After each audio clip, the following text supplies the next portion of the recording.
Hello everyone, welcome to essential tech BD. তো আজকের ভিডিওটি হচ্ছে আপনি আপনার ফোন নাম্বার দিয়ে কিভাবে আপনার হারানো জিমেইলটি ফিরিয়ে আনবেন। আজকের ভিডিওতে আমি এটাই দেখিয়ে দিব।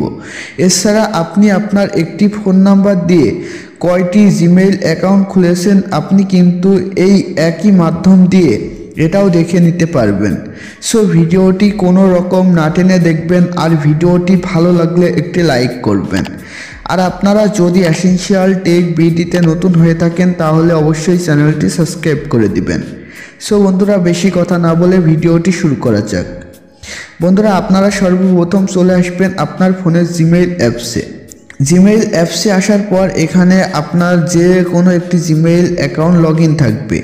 সো আপনি উপরে দেখবেন আপনার জিমেইলে যদি কোনো প্রোফাইল পিকচার দেওয়া থাকে তাহলে সেই প্রোফাইল পিকচার দেখাবে। আর এখানে যদি কোনো প্রোফাইল পিকচার না দেওয়া থাকে আপনার জিমেইলের লোগোটি দেখাবে। আপনারা এখানে ক্লিক করবেন। এখানে ক্লিক করার পর এখানে আপনার ফোনের সকল জিমেইলগুলো শো করবে। আপনারা নিচে দেখবেন অ্যাড আদার্স অ্যাকাউন্ট বলে একটি অপশন আছে, আপনারা এখানে ক্লিক করবেন। এখানে ক্লিক করার পর আপনাদের সামনে এমন পেজ চলে আসবে। এখানে আপনারা দেখবেন গুগল বলে একটি অপশন আছে, আপনারা এখানে ক্লিক করবেন। গুগলে ক্লিক করার পর আপনাদেরকে এখানে আপনার ফোনের পাসওয়ার্ডটি দিতে বলবে। আর যদি আপনার ফিঙ্গার সেট করা থাকে তাহলে আপনারা ফিঙ্গার দিয়ে আনলক করে নেবেন। তারপর আপনার সামনে এমন একটি পেজ চলে আসবে। সো আপনারা এখানে দেখবেন ফরগেট ইমেইল বলে একটি অপশন আছে, আপনারা এখানে ক্লিক করবেন। তারপর আপনার সামনে এমন একটি পেজ চলে আসবে। এখানে আপনারা দেখবেন যে phone number or email.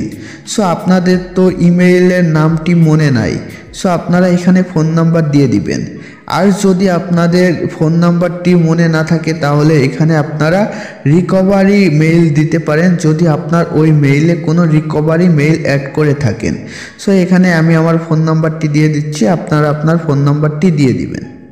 So phone নাম্বারটি দেওয়া হয়ে গেলে আপনারা নিচে দেখবেন নেক্সট বলে একটি অপশন আছে, আপনারা এখানে ক্লিক করবেন। নেক্সটে ক্লিক করার পর এখানে first name and last name চাচ্ছে।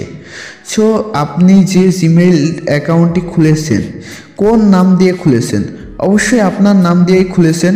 এছাড়া যদি আপনি অন্য কোনো নাম দিয়ে খুলে থাকেন জাস্ট আপনি আপনার নামটি এখানে দিবেন, নামটি দিলেই হবে। এছাড়া আপনার ওই জিমেইলের যদি নামটাও মনে না থাকে তাহলে আপনি এখানে আপনার নামটি দিয়ে এখানে নেক্সটে ক্লিক করবেন। আর যদি আপনার জিমেইলের নামটি মনে থাকে তাহলে কিন্তু একবারেই চলে আসবে।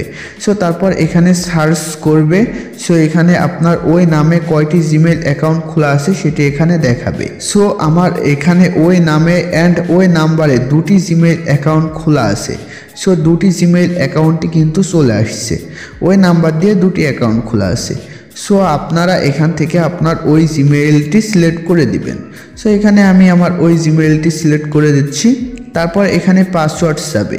সো আপনার তো পাসওয়ার্ডটিও মনে নাই, পাসওয়ার্ডটিও ভুলে গেছেন, তাহলে আপনি কি করবেন, ফরগেট পাসওয়ার্ড বলে একটি অপশন পাবেন, আপনারা এখানে ক্লিক করবেন। আর যদি পাসওয়ার্ড মনে থাকে এখানে পাসওয়ার্ড দিয়ে নেক্সটে ক্লিক করবেন। সো আমি আর পাসওয়ার্ড ভুলে গেছি, এর জন্য ফরগেট পাসওয়ার্ডে ক্লিক করছি।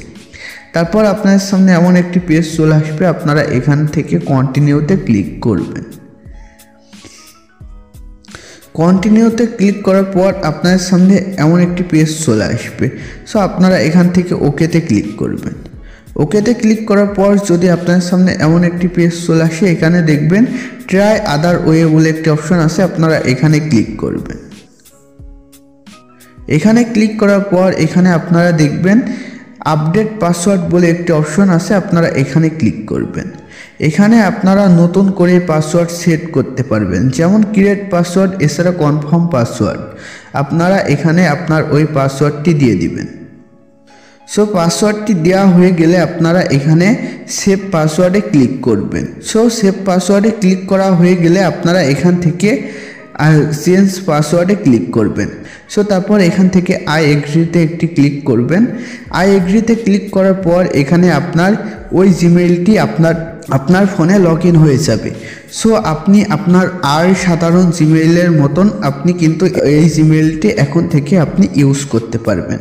সো আজকের ভিডিওটি এ পর্যন্তই। আজকের ভিডিওটি ভালো লাগলে একটি লাইক করবেন। আর আপনারা যদি এসেনশিয়াল টেক বিডিতে নতুন হয়ে থাকেন তাহলে অবশ্যই চ্যানেলটি সাবস্ক্রাইব করে দিবেন।